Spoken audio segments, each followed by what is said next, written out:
Welcome back. मैं Vivek Bindra, international motivational speaker, leadership consultant. आज वापस आया हूं आपसे कुछ बात करने के लिए। आपके सैकड़ों हजारों कमेंट्स मैंने पढ़े। ये 5 स्टेप्स ऑफ इनोवेशन के नीचे आप लोगों ने कई घबराहट भरे कमेंट्स लिखे थे। क्या मेरी जॉब चली जाएगी, नौकरी चली जाएगी, टेक्नोलॉजी बदल रही है, जमाना बदल रहा है। हाँ, ठीक बात है, बहुत तेज जमाना बदल रहा है और ठीक बात है, आपकी या मेरी किसी की भी नौकरी जा सकती है। आज उसके कुछ फैक्टर्स हैं, किसकी नौकरी बचेगी, किसकी जाएगी, इसमें घबराने की जरूरत है भी और नहीं भी है उनके लिए जो सरकारी नौकरी की मेंटालिटी के लोग हैं वो तो गए, वो ज्यादा दिन तक चलेंगे नहीं।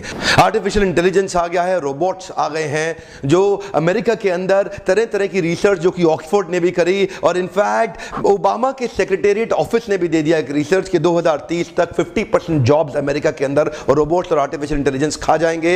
जॉब्स खत्म होने वाली हैं। जितने भी रिपीटेटिव नेचर की जॉब्स हैं वो सब चली जाएंगी। जिस जॉब के अंदर क्रिटिकल थिंकिंग नहीं है, क्रिटिकल एनालिसिस नहीं है, जिस जॉब के अंदर रिसर्च बेस्ड या सुपर स्पेशलिटी नहीं है, वो तो जॉब चली जाएगी तुरंत, इमीडिएटली। जो लोग कंटिन्यूअसली इवॉल्व कर रहे हैं, जो कंटिन्यूअसली आगे निकल रहे हैं, एवोल्यूशन से रेवोल्यूशन पे जा रहे हैं, उनके लिए घबराने की कोई बात नहीं है। कई मेजर्स हैं। देखिए, मैं कुछ जॉब्स बताने वाला हूं जो एकदम खत्म हो जाएंगी। देखिए, 2 तरह की एक्टिविटीज होंगी, लेस ऑटोमेटेबल एक्टिविटीज और मोर ऑटोमेटेबल एक्टिविटीज। ये लेस ऑटोमेटेबल एक्टिविटीज वो हैं जिनको ऑटोमेटिक ढंग से नहीं किया जा सकता और मोर ऑटोमेटेबल एक्टिविटीज ये वो हैं जिन्हें ऑटोमेशन के द्वारा कोई रोबोट या आर्टिफिशियल इंटेलिजेंस अपने आप कर जाएगी। जिस काम में रिपीटिशन है, जिस काम को करने में 5 सेकंड से कम लगता है, जैसे कि रिसेप्शनिस्ट हो सकती है, या जैसे कि एक फैक्ट्री लेबरर हो सकता है, या जैसे कि एक ड्राइवर, ये सब जो काम है, जो सेम प्रोसेस ऑफ वर्क जो लोग कर रहे हैं, यानी कि ऑटोमेशन उस जॉब में डाला जाएगा जो रिपीटेटिव नेचर की जॉब है।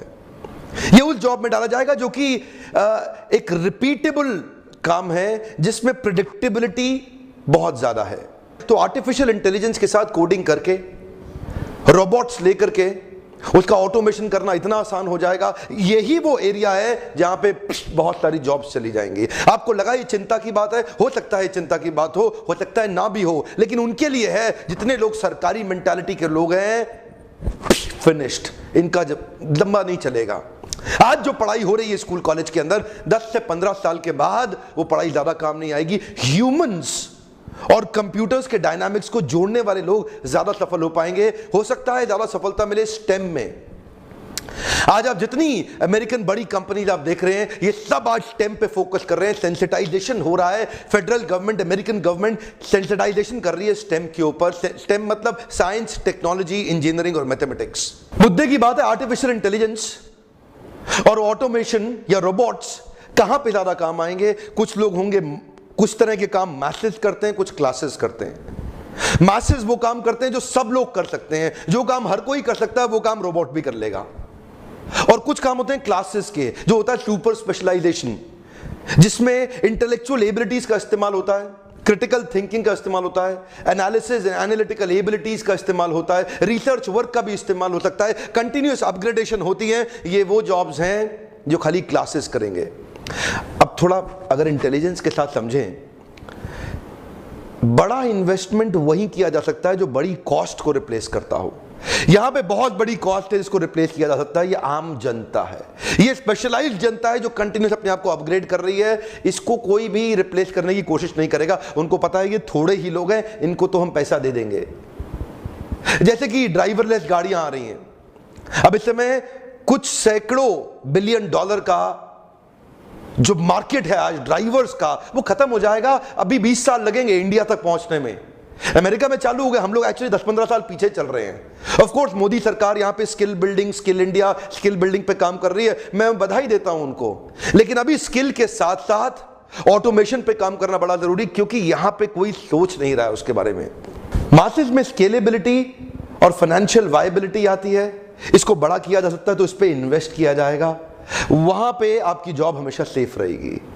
अगर आपका काम एक ऑटोमोबाइल मैकेनिक का है और वहां पे असेंबली लाइन के अंदर कंटिन्यूस, तो वो काम रोबोट्स कर सकते हैं। कंस्ट्रक्शन वर्कर का है, ईंटें लगाने का है, वो काम रोबोट्स कर सकते हैं।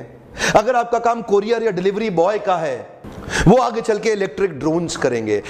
अमेज़न ऑलरेडी कर चुका है एक। अमेज़न पहली अपनी कुरियर डिलीवरी ड्रोन के साथ कर चुका है। आने वाले समय में ये जो सिंपल कुरियर बॉयज हैं, जो लोग चाहते हैं कि कुछ साधारण सी सिंपल नौकरी मिल जाए, मजे मारूं, लंबे समय तक नहीं चलेगा। कंटिन्यूअस अपग्रेडेशन वाले लोग हमेशा सेफ रहेंगे। प्रेडिक्टेबल फिजिकल वर्क का तो पता है कि 80% जाएगा ही जाएगा। डेटा प्रोसेसिंग भी 70% आपके हाथ से निकल जाएगा। डेटा कलेक्शन वाले भी 64% चले जाएंगे। लेकिन जो अनप्रेडिक्टेबल फिजिकल वर्क है या जो स्टेक होल्डर इंटरैक्शन या अप्लाइंग एक्सपर्टीज या लोगों को मैनेज या पीपल स्किल के काम है, ये सेफ रहेंगे। ध्यान रहे, नीचे देखिए, मैं दोबारा बता रहा हूं, ये लेस ऑटोमेटेबल एक्टिविटीज हैं, ये मोर ऑटोमेटेबल एक्टिविटीज हैं। अब इंडस्ट्री कोई भी हो, manufacturing, agricultural, mining, construction, finance, insurance, real estate, in IT या प्रोफेशन, यानी कि जिसमें टेक्निकल पोटेंशियल है ऑटोमेशन का, वो नौकरी गई। जिसमें टेक्निकल पोटेंशियल कम है ऑटोमेशन का, वो नौकरी सेफ है। Amazon Go ने अभी रिसेंटली कमाल किया। Amazon Go की मोबाइल एप्लीकेशन लेकर के उनके एक बड़े स्टोर के अंदर आप एंटर कर जाओ। अंदर इतने वैरायटी ऑफ सेंसर्स लगे हुए हैं, आप अंदर जाओ, कुछ भी सामान इकट्ठा करो, कुछ भी उठाओ, और जैसे ही आप दरवाजे से बाहर निकलोगे, it will automatically charge you from your Amazon account.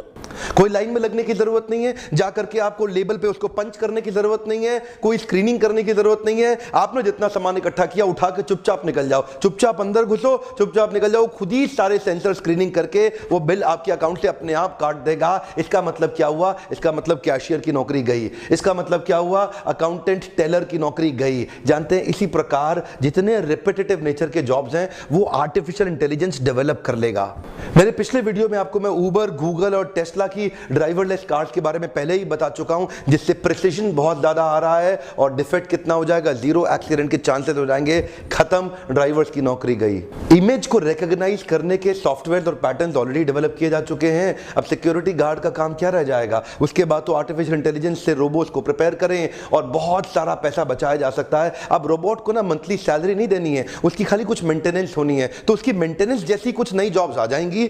तो इसका मतलब क्या, जॉब्स खत्म नहीं होंगी पूरी तरह से, कुछ नई जॉब्स आ जाएंगी, उनको अपग्रेड करने की आ जाएंगी, उनको टेक्निकली मैनेज करने की कुछ जॉब्स आ जाएंगी। लेकिन ये जॉब्स कम होंगी, ये उन्हीं लोग की हैं जो कंटिन्यूअसली अपने आप को अपग्रेड कर रहे हैं। अकाउंटेंट की, एक टेलर की या डेटा एनालिसिस की, आर्टिफिशियल इंटेलिजेंस में ब्लैक बॉक्स के अंदर परम्यूटेशन कॉम्बिनेशंस को जोड़ के उसके अंदर आप बहुत बड़ा millions and billions of data डाल दो, वो फट फट फट उसको एनालाइज करेगा, प्रेडिक्ट करके डिसीजंस लेने की क्षमता होगी। तो अकाउंटेंट की, टेलर की, इन सब की जॉब्स जाएगी। एक रूटीन सर्जन, एक ऐसा डॉक्टर जो अपने आप को इंप्रूव नहीं कर रहा, उसके लिए ऑलरेडी सर्जरीज के लिए हम रोबोट्स का अरेंजमेंट और यूजेज बहुत समय से चल ही रहा है। ज्यादा दूर मत जाइए, 7.5 लाख रोबोटिक सर्जरीज ऑलरेडी हो चुकी है। आज 2017 में बता रहा हूं आपको। टोटल 702 तरह की जॉब्स हैं, पर उनका नेचर एक जैसा ही है। अगर वो परम्यूटेशंस को नहीं कैलकुलेट कर पाते हैं, वो डिविएशंस नहीं निकाल पाते हैं, वो आर्टिकुलेशंस नहीं कर पाते, क्रिटिकल थिंकिंग नहीं है, जरूरत है वेरिएशन की, ऑल्टरेशन की, इनोवेशन की,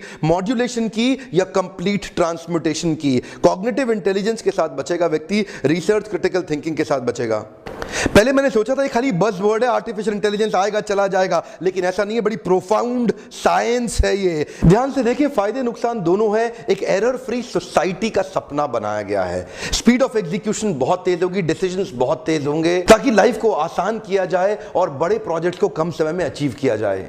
स्केलेबिलिटी इतनी ज्यादा हो जाएगी कि अगर एक प्रोजेक्ट को एस्टैब्लिश करने में आज 3 साल लग रहे हैं, तो हो सकता है आगे 30 दिन के अंदर हो जाए। जो आप में से कई लोग गाड़ी खरीदने के शौकीन हो ना, बहुत ज्यादा, जरा मेरी बात को ध्यान से सुनिएगा। आपकी गाड़ी लगभग 90 से 95% समय आइडल रहती है, उसका इस्तेमाल नहीं होता। 5% समय ही आप एक गाड़ी का इस्तेमाल कर पाते हैं। मॉर्निंग में 1 घंटा ऑफिस पहुंचने में, शाम को 1 घंटा घर पे पहुंचने में, यानी कि 24 में से केवल 2 घंटा आपने गाड़ी का इस्तेमाल किया, बाकी 22 घंटा गाड़ी खाली खड़ी रहती है और रोज डेप्रिशिएट होती है। ये एक ऐसी इन्वेस्टमेंट है जिसका ईगो सेटिस्फैक्शन तो हो सकता है, लेकिन पैसे का इससे कोई बेनिफिट नहीं डराइव हो रहा है। आज घर खरीदो, अप्रिशिएट हो सकता है, ज्वेलरी गोल्ड खरीद लो, अप्रिशिएट हो सकता है, वो अप्रिशिएटिंग एसेट है। गाड़ी तो केवल डेप्रिशिएटिंग एसेट है। अच्छा, आप में से जो लोग इंडियंस हैं, आप जानते हैं ओला के अंदर 40% कॉस्ट खाली ड्राइवर की है। इमेजिन करिए कि कल को ड्राइवरलेस गाड़ियां हो गई, वही गाड़ी आपको 40 to 50% और लेस प्राइस पे मिलेगी। इमेजिन करिए अगर ड्राइवरलेस गाड़ियां हो गई, तो वही गाड़ी जिसकी आज ओला की कॉस्ट 40 to 50% ड्राइवर की है, वो 40% कॉस्ट, 50% कॉस्ट का बेनिफिट सीधा आपको जाता है। होगा क्या, आप में से कई लोग आने वाले 10 साल के बाद गाड़ी कभी नहीं खरीदेंगे। आपको लगता है आपको कन्वीनियंस है? नहीं, उस समय कन्वीनियंस इतनी ज्यादा होगी कि रात को 2 बजे भी आपको गाड़ी खट से मिलेगी। आपके इमोशंस और आपकी किसी और की नींद पे आपको निर्भर कभी नहीं होना पड़ेगा।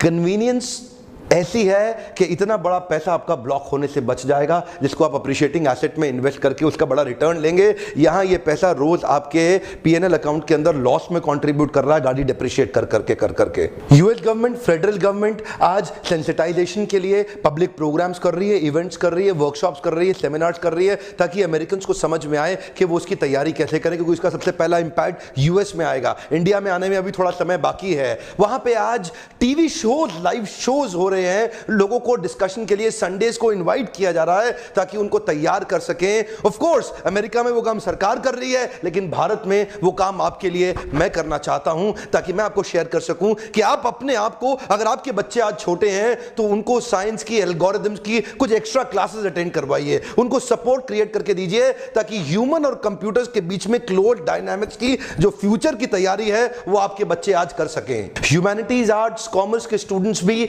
अपनी सुपर स्पेशलाइजेशन को ढूंढे, अपनी यूनिक सिग्नेचर स्ट्रेंथ को आइडेंटिफाई करें, जिसको कल्टीवेट करें, और साथ साथ आज आईटी फॉर नॉन आईटी के कई सेमिनार्स, प्रोग्राम्स हो रहे हैं। आईटी फॉर नॉन आईटी के प्रोग्राम्स, यानी कि नॉन आईटी का मतलब जिस बच्चे ने कभी आईटी नहीं पढ़ी है, उनके लिए भी बेसिक आईटी कोर्सेज हो रहे हैं, जिसको समझने से आप अपने आप को इक्विप कर सकेंगे, तैयार कर सकेंगे। अच्छा, मैनेजमेंट ग्रेजुएट्स को बहुत बधाई हो, आपकी नौकरी आसानी से खतरे में कभी नहीं आएगी, क्योंकि आप बड़ी टीम को मैनेज कर रहे हैं, एक टीम को डेवलप कर रहे हैं, कल्टीवेट कर रहे हैं। एक डिपार्टमेंट और डिवीजन को अगर आप मैनेजरियली लीड कर सकते हैं और आपके अंदर अगर लीडरशिप स्किल्स हैं, तो आपकी नौकरी कभी खतरे में नहीं आएगी, जिसके लिए मैं ओपन हाउस वर्कशॉप्स भी करता हूं। आप वहां भी आ सकते हैं, नहीं तो आप वीडियो लगातार देखते ही रहेंगे। Strategy and execution, leadership development, knowledge management, organizational development, organizational HR execution, इस तरह की लीडरशिप और स्ट्रैटेजी के लोग हमेशा सेफ रहेंगे, क्योंकि इनका काम कभी भी रोबोट नहीं कर सकता। तो ये स्किल्स आप निरंतर डेवलप करिए। टेक्निकल स्किल वाले उड़ जाएंगे, मैनेजरियल वाले स्किल वाले बचे रहेंगे, पीपल स्किल वाले बहुत दूर तक जाएंगे। इसीलिए जरूरी है कि आप ह्यूमन इंटरैक्शंस को, कंप्यूटर के डायनामिक्स को सीख करके इंप्लीमेंट करेंगे, तो हमेशा हमेशा आगे बढ़ते चले जाएंगे। पिछले वीडियो में मैंने एग्रीकल्चरल रोबोट्स के बारे में बताया, इस वीडियो में मैं बता रहा हूं फ्रंटलाइन आर्मी के मिलिट्री रोबोट्स भी तैयार किए जा रहे हैं, ताकि ह्यूमन लॉस होना खत्म हो जाए। तो बहुत जूनियर सिपाही जो सेना का है, अब उसकी मृत्यु हमारे को नहीं सहनी पड़ेगी, क्योंकि अब रोबोट्स जाकर के जंग लड़ा करेंगे। अनमैन्ड एरियल व्हीकल्स और ड्रोन्स इस समय बॉम्बिंग के लिए ह्यूमन लाइफ को बचा करके टेक्नोलॉजी का इस्तेमाल किया जा रहा है वॉर्स में। अगर आप एक्यूरेसी चाहते हैं with greatest degree of precision, अगर आप चाहते हैं एरर फ्री सोसाइटी हो जाए, तो देखिए कुछ फायदा भी होगा और कुछ नुकसान भी होगा, लेकिन उपाय केवल एक ही है, make learning your only constant. Come on, one more time, make learning your only constant. मैं उन लोगों को बधाई दे रहा हूं, आप जो व्यूअर्स हैं, आपको बधाई दे रहा हूं कि इस समय आप बैठ के सनी लियोनी के वीडियोस देख सकते थे, इस समय बैठ के आप फिल्मी गाने भी सुन सकते थे, पर आपने इस वीडियो को एंड तक देखा। यही शो कर रहा है कि आपका लर्निंग को लेके एडिक्शन, आपका लर्निंग को लेकर के कल्चर जो अपने माइंड में डेवलप किया, यही आपको बचा के लेके जाएगा। आपको क्या लगता है नीचे लिखिए। आर्टिफिशियल इंटेलिजेंस और रोबोटिक ऑटोमेशन के बारे में आपका विचार क्या है, नीचे लिखिए। इसका फायदा, नुकसान, what do you feel? I would like to hear your comments also. Video like करेंगे तो मुझे अच्छा लगता है, और अगर इस भारत को एम्पावर करने के मिशन में आप मेरी मदद करना चाहते हैं, तो अपने कुछ खास दोस्तों को यह वीडियो जरूर शेयर कर दिएगा। वीडियो देखने के लिए आपका बहुत बहुत धन्यवाद। सब्सक्राइब नहीं किया है, जरूर कर लीजिए, क्योंकि इस तरह के पावरफुल कई वीडियोस में डालने वाला हूं। बेल पे क्लिक करेंगे तो आपसे मिस नहीं होगा। Thank you very much.